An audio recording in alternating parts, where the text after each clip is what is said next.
Tilea's Troubles, Part 92. Back Again. Lucini, very late autumn, 2403. King Ferronso could not understand why, but this was the second time he had had to return to his city in shame. It seemed very strange to him to suffer such ignominy twice, but such was his life recently. Nothing was going right for him. Once again, the sky was darkening angrily as a storm brewed, and as before he knew there would be no warm welcome awaiting him, but rather scowling faces and half-heard grumblings. He had yearned to return as a conquering hero. This, however, was as far from that as could be imagined, which laced his shame with heart-wrenching disappointment. His one consolation was that his people could not know just how deep his guilt ran. If they knew, then instead of mere muttering sullenness, there would be mockery, the hurling of insults, even rocks. His own silence, and that of his guards who shared his secret shame, was all that was needed to conceal the truth. It did not, however, stop guilt racking the king himself. That summer, Ferronso, brimming with hopeful pride, had ridden off with Lord Alessio of Portomaggiore to join the holy war against the vampire duchess's servants. In his absence, his city and the realms surrounding it had been invaded and overrun by Sartos and corsairs, who stripped it of everything of worth, ravaged every lady, maid, and wench they could find, and killed any who complained or stood in their way, even those who merely looked askance at them. Meanwhile, just before the great battle of the Valley of Noroccia, doubt suddenly assailed the young king, filling him with such a fear for his realm that he abandoned the holy cause, leaving behind just sufficient strength to save face, and hurried homewards with his royal guards. Returning too late to stop the pirates, he had failed doubly, breaking both his vow to fight the vampires as well as neglecting his kingly duty to protect his realm. But neither of these failures were what really troubled his conscience. Rather, it was the fact that when he had returned, the Sartosan pirates were still there, ransacking his realm, and he had not dared to interfere. His guards convinced him it would not only be tactical folly, but almost certain death. And so he had crept around in the trees, watching while his enemies plundered all they could. Worse still, he had felt comforted by his soldiers' words, for they meant he did not have to place himself in danger. As his people suffered, he felt relief that he did not have to endure the same. Now, under an ominous sky, he skulked home. An observer who knew nothing of what had happened would never have thought to employ the word skulk, for the king and his guards were gloriously attired in their most fashionable and expensive armour, plumed in copious ostrich feathers, riding the finest of mounts, barded in colourfully enamelled plates. But to the king, skulking back was exactly what they were doing. Ferronso was deep in thought as he and his company approached the city, wondering if his name had already been tarnished for the rest of time, before he had even fought one battle. Ferronso the absent, Ferronso the fool, fearful Ferronso. The glowering sky reflected his dark mood. The city was quiet, as one might expect from a wounded animal, curled up in silent anguish, although perhaps, thought the king, there should be the sound of whimpering. He could hear his royal standard fluttering by his side, the jangle of harnesses, the clattering of armour, and the thump of hooves as the heavily burdened, heavy horses trotted along. Although the outskirts of the town were now very close, he could not bring himself to lift his head and look. Instead, he fixed his eyes on his hand, clutching the reins. Strange, he thought, these are the reins I had on my pony as a child. The memory was not a happy one, for he had taken far too long learning to ride, fearful first of the pony, then of falling, then of failure, and he had known, even at the time, that everyone noticed his fear. Had his guards witnessed a similar fear when he watched the pirates from the trees?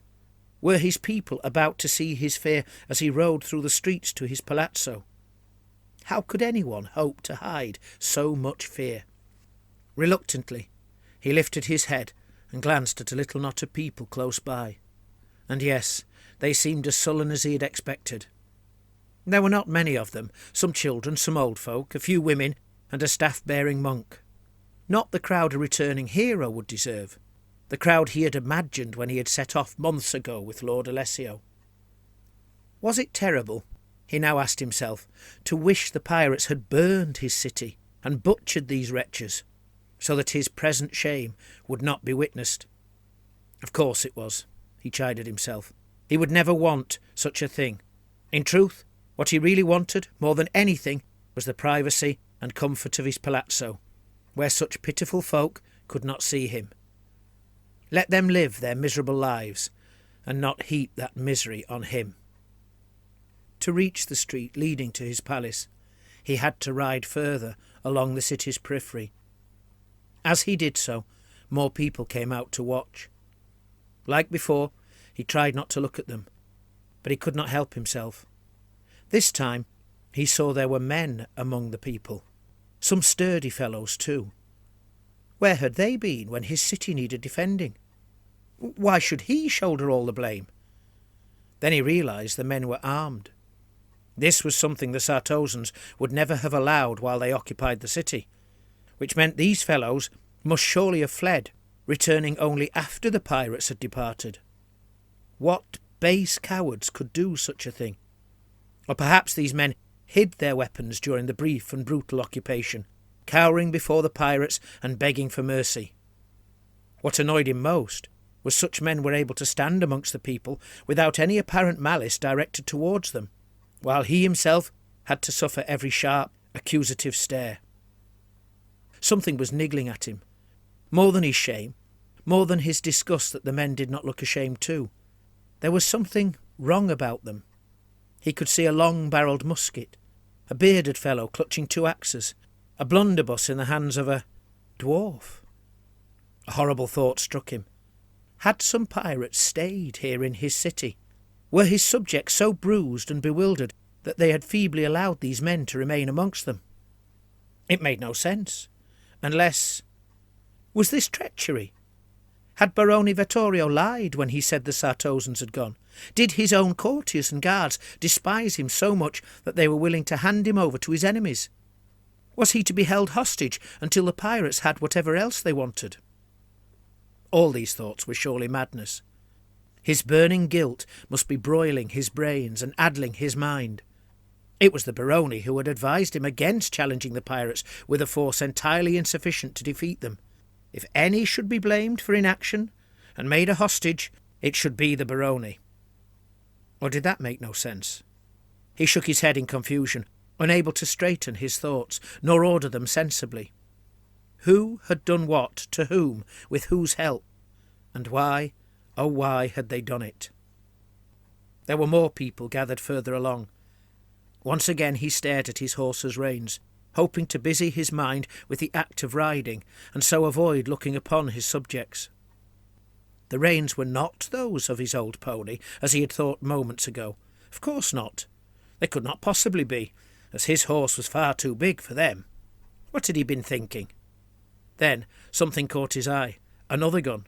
In fact, more than one. And much more vicious-looking men. As well as... Unbelievable! A gurning, green-faced goblin, clutching a monstrous handgun, bristling with barrels. Worse still, there was yet another goblin, and even an orc. They were there, right in front of him, standing among his subjects, who paid them no heed. This was impossible. Was everyone blind? Look there, he ordered Sir Ormano, the royal standard-bearer at his side. Ormano did not seem to hear him, or did not want to hear him. Indeed, Ferronso spied a flash of disdain in Ormano's face, as if he found the very sound of the king's voice annoying. Ferronso felt no anger at this, however, for he was so nonplussed at the presence of greenskins in his city that there was little space left in his thoughts for other concerns. "How?" he began. "Why?" His words faltered. He did not know what to ask, nor who to ask it of. Words failed him entirely. Then he heard a noise, a thunderclap. Yet the sky, though dark, was not heavy enough for a storm.